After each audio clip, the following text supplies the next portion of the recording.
Good morning students. अब हम कुछ मॉलिक्यूल लेकर गए हैं जो कि जिनका हाइब्रिडाइजेशन में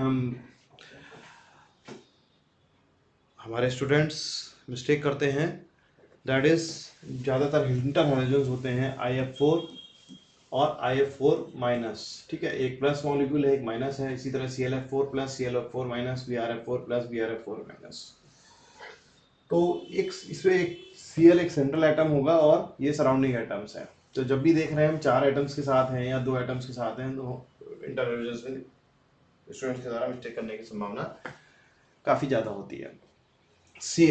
ClF4 प्लस में Cl पे प्लस पे पॉजिटिव चार्ज कंसिडर करेंगे या ClF4 माइनस में Cl सेंट्रल एटम पे ही नेगेटिव चार्ज कंसिडर करेंगे। तो आपके लिए मतलब होता भी है और आपके लिए काम आसान हो जाएगा। Cl 7 इलेक्ट्रॉन सिस्टम के साथ है, 3s2 3p4 3p5। ठीक है, जो कि 3p4 में कन्वर्ट हो जाएगा जब एक इलेक्ट्रॉन देंगे। एक इलेक्ट्रॉन हम एलिमिनेट करेंगे। जब एक इलेक्ट्रॉन हमने एलिमिनेट किया तो ये 3p4 में कन्वर्ट हो गया। ठीक है, 3p4 में कन्वर्ट हो गया है ये। और जब ये 3p4 है, ये 3s2 3p4 है, तो हाइब्रिडाइजेशन कंसीडर करने से पहले हमने एक ऑर्बिटल बनाए हैं। हालांकि hybridization is a hypothetical concept that is based on bond angle. हमें बॉन्ड एंगल बताएंगे तो आप हाइब्रिडाइजेशन आपको पता चल जाएगा और एक का हाइब्रिडाइजेशन पता चल जाएगा। उसकी एनालॉगी करते हुए, उसकी सिमिलरिटीज देखते हुए अगले मॉलिक्यूल्स को प्रिडिक्ट किया जा सकता है। तो ये हाइब्रिडाइजेशन का कॉन्सेप्ट है। तो यहाँ पे क्या हुआ कि 3p4 इलेक्ट्रॉन, ये एक ऑर्बिटल, ये 2, ये 3, ये 4 और ये 5 ऑर्बिटल मर्ज होकर के क्या कर रहे हैं, 5 ऑर्बिटल बना करके दे रहे हैं। तब जाकर के हमें 4 अनपेयर्ड इलेक्ट्रॉन मिल रहे हैं। इसके लिए क्या होगा, यहां से इलेक्ट्रॉन उठा और यहां पर गया। तो इसके लिए क्या चाहिए, यहां से इलेक्ट्रॉन आने के लिए इन दोनों की एनर्जी डिफरेंस कम होना चाहिए। जिसको एनर्जी डिफरेंस को कम करने के लिए क्या आया, इलेक्ट्रोनेगेटिव एटम फ्लोरीन आया पास में। जब फ्लोरीन पास आएगा तो क्या होगा, P 3p और 3d के बीच का एनर्जी डिफरेंस कम हो जाएगा और हाइब्रिडाइजेशन संभव हो पाएगा। तो ये इलेक्ट्रॉन उठाया हमने, यहाँ पर ले गए हम और 4 अनपेयर्ड इलेक्ट्रॉन तैयार हो गए। ये अनपेयर्ड इलेक्ट्रॉन तैयार हो गए, 1 2 3 और 4 अनपेयर्ड इलेक्ट्रॉन से 4 फ्लोरीन एटम ने बॉन्ड बनाया और एक lone pair as it is बचा रह गया। तो लोन पेयर कितने हैं यहाँ पर, 1 और बॉन्ड पेयर कितने हैं, 4 4 1 5 bond pair plus lone pair. तो 5 के साथ हाइब्रिडेशन क्या हो जाता है, sp3d। हाइब्रिडेशन sp3, ज्योमेट्री उसकी trigonal bipyramidal, geometry trigonal bipyramidal होती है। अब हमने इसमें लोन पेयर सेट किए। लोन पेयर इक्वेटोरियल पोजीशन पे होंगे, ये इक्वेटोरियल पोजीशन है और ये एक्सियल पोजीशन है। पहले हमने फ्लोरीन सेट किया एक्सियल पोजीशन, पहले हमने फ्लोरीन सेट किया एक्सियल पोजीशन पे, फिर बचे हुए फ्लोरीन सेट किए हमने इक्वाटोरियल पोजीशन पे। ये एक्सियल पोजीशन पे सेट किए 2 फ्लोरीन, फिर बचे हुए फ्लोरीन सेट किए सेकंड स्टेज में हमने इक्वाटोरियल पोजीशन पे।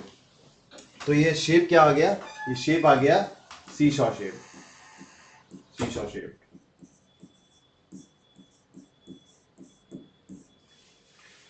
ठीक, और सीशॉ शेप आ गया। अब ज्योमेट्री देखिएगा, ज्योमेट्री में हम लोन पेयर कंसीडर करते हैं और शेप सीशॉ शेप में लोन पेयर कंसीडर नहीं करते हैं। यहाँ पे बॉन्ड एंगल इस लोन पेयर के रिपल्शन की वजह से 180 डिग्री से कम हो जाएगा, दैट इज 179 डिग्री, 138 डिग्री के आसपास हो जाएगा।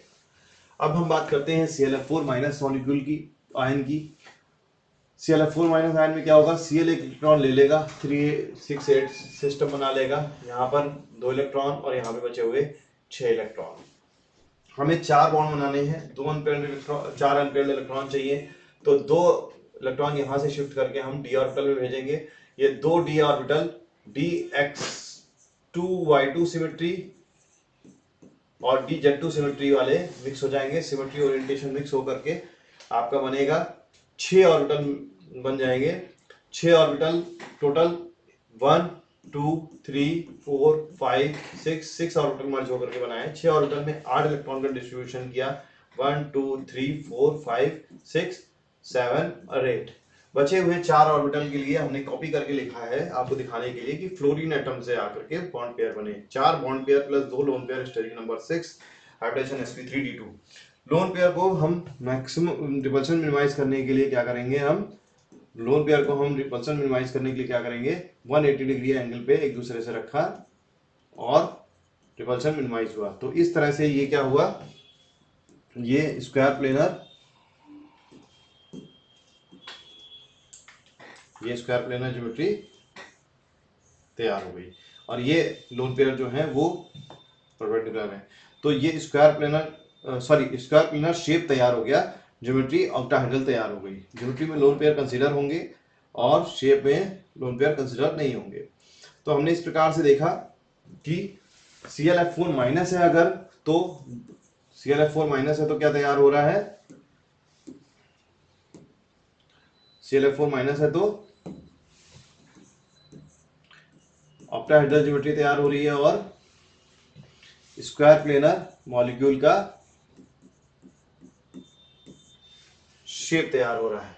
जबकि ClF4 प्लस में ट्राइगोनल बाइपिरामिडल ज्योमेट्री तैयार हो रही है और सीसॉ शेप तैयार हो रहा है। तो हम यहां लिख सकते हैं क्या कि ये जो सेगमेंट है हमारा ट्राइगोनल बाइपिरामिडल ज्योमेट्री का है, ये सारे मॉलिक्यूल्स जो है ट्राइगोनल बाइपिरामिडल ज्योमेट्री के हैं और इसका शेप क्या है, सीसॉ शेप है।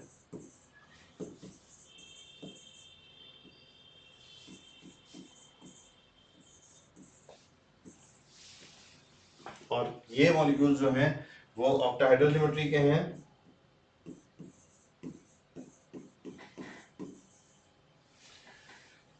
और इनका शेप क्या है, स्क्वायर प्लेनर शेप है।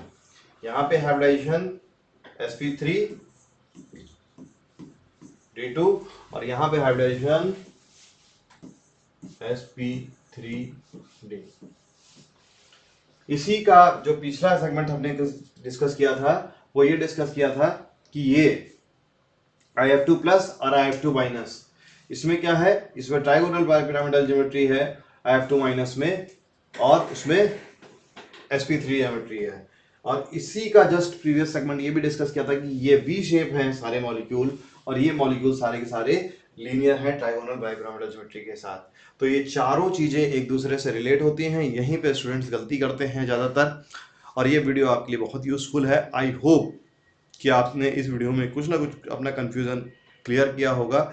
अगर कुछ भी कन्फ्यूज़न क्लियर किया हो तो यस करें, बताएं हमें अपना टॉपिक कि आपको कहाँ पे डाउट है, आपको कहाँ पे क्लियर चाहिए। और थोड़ा सा भी डाउट अगर क्लियर हो रहा है, जो स्टूडेंट्स देख रहे हैं, जो टीचर्स बच्चों को कम्युनिकेट करना चाहते हैं वो देख रहे हैं, तो निश्चित रूप से और बेहतर हम आपका कन्फ्यूज़न क्लियर कर सकते हैं।